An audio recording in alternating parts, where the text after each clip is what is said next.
샬롬 김윤규 목사입니다. 오늘 우리들은 레위기 16장 1절에서 5절의 말씀을 근거해서 속죄일을 위한 준비 과정이라는 제목을 가지고 함께 하나님의 말씀을 생각해 보겠습니다. 우리들은 지난 시간에 레위기 16장의 개론에 관하여 생각을 해 보았습니다. 그리고 저는 여러분들에게 레위기 16장이 레위기 전체의 신학의 핵심이다라고 하는 사실을 말씀을 드렸습니다. 그 이유를 우리가 다시 한번 생각을 해보면 우리들은 레위기 16장의 말씀을 통하여 하나님의 거룩하심과 자비하심 그리고 이스라엘 백성들을 향한 하나님의 선택하심과 용서하심 그리고 정결과 속죄의 개념을 우리가 생각해 볼 수 있기 때문에 그렇습니다. 그리고 우리들은 속죄일이라고 하는 히브리어 명사 욤 키프림에 관하여 생각을 해보았는데 우리 성도님들이 이 속죄일이라고 하는 이 단어를 만났을 때에 욤 키프림이라고 하는 히브리어 명사를 기억하시면 좋겠습니다. 그러면 우리들이 하나님의 말씀 앞에서 그 의미가 어떻게 사용되어지는지 좀 더 깊이 있게 생각해 볼 수 있습니다. 오늘 본문 말씀 1절에서 2절의 말씀을 보면 속죄일에 관한 서론의 말씀이 기록되어져 있습니다. 우리 다 함께 이 말씀을 한 목소리로 읽겠습니다. 아론의 두 아들이 여호와 앞에 나아가다가 죽은 후에 여호와께서 모세에게 말씀하시니라. 여호와께서 모세에게 이르시되 내 형 아론에게 이르라. 성소의 휘장 안 법궤 위 속죄소 앞에 아무 때나 들어오지 말라. 그리하여 죽지 않도록 하라. 이는 내가 구름 가운데에서 속죄소 위에 나타남이니라. 우리들은 레위기 10장의 말씀을 통하여 나답과 아비후의 죽음의 사건에 대하여 생각을 해 보았습니다.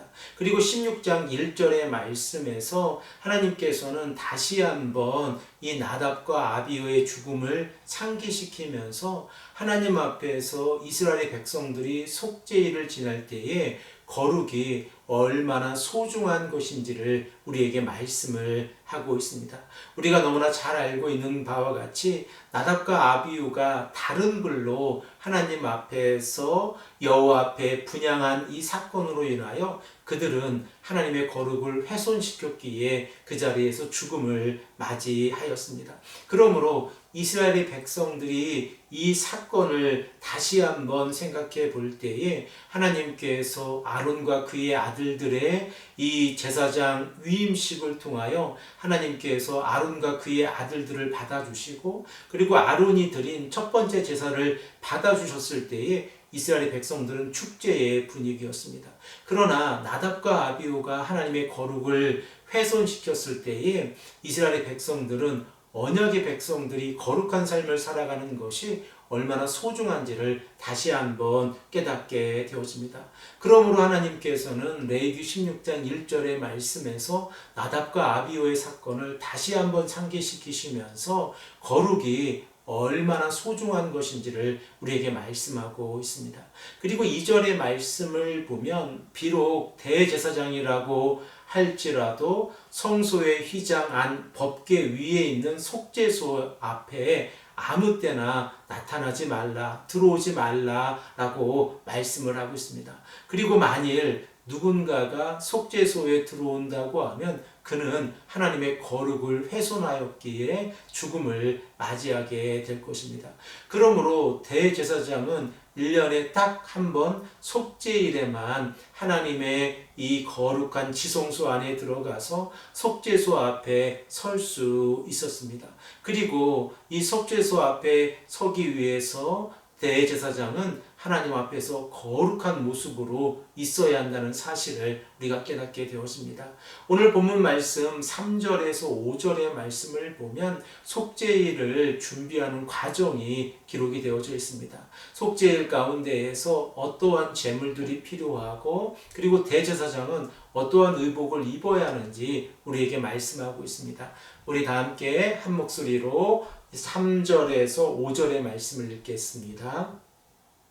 아론이 성소에 들어오려면 숫송아지를 속죄 제물로 삼고 순양을 번제물로 삼고 거룩한 세마포 속옷을 입으며 세마포 속바지를 몸에 입고 세마포 띠를 띠며 세마포 관을 쓸지니 이것들은 거룩한 옷이라 물로 그의 몸을 씻고 입을 것이며 이스라엘 자손의 회중에게서 속죄 제물을 삼기 위하여 순염소 2마리와 번제물을 삼기 위해 순양 1마리를 가져갈지니라. 속죄일에 하나님 앞에서 제물로 필요한 것을 우리가 생각을 해보면 속죄와 번제를 위해서 각각 숫송아지 1마리가 필요합니다. 그리고 이스라엘 백성들의 속죄 제물을 위해서 양이 아니라 염소 2마리가 필요하다는 사실을 우리가 꼭 기억하고, 그리고 속죄일에 이 염소 2마리의 역할을 우리가 주의 깊게 생각해 보기를 원합니다. 그리고 번제를 위해서 순양이 필요하다는 사실을 우리가 말씀을 통하여 확인해 볼 수 있습니다. 그리고 대제사장은 하나님 앞에서 속죄소에 들어가기 위해서 일반적인 제사장 복장이 아니라 특별한 의복인 세마포로 된 속옷과 고이와 티와 관을 착용하고 하나님 앞에 설 수 있다는 사실을 우리가 깨닫게 되었습니다. 사랑하는 성도 여러분, 우리가 레위기 16장의 말씀을 읽어가면서 속죄일에 하나님의 거룩한 백성들과 제사장들이 어떻게 행하는지를 기억하는 것은 너무나도 소중합니다.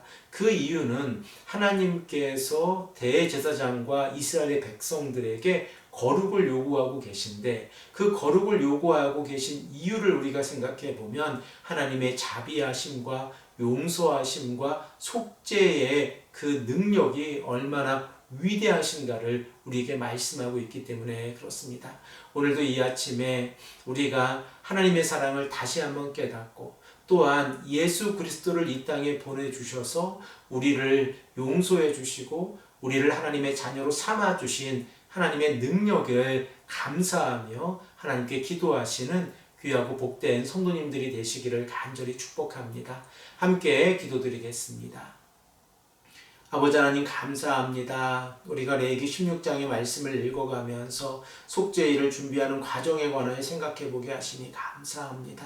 아버지 하나님, 우리들의 삶 또한 하나님을 만나기 위해서 날마다 준비하는 삶이 될 수 있도록 인도하시고 말씀에 순종하는 삶이 될 수 있도록 인도하여 주시옵소서. 감사드리며 사랑이 많으신 예수 그리스도의 이름으로 간절히 기도합니다. 아멘.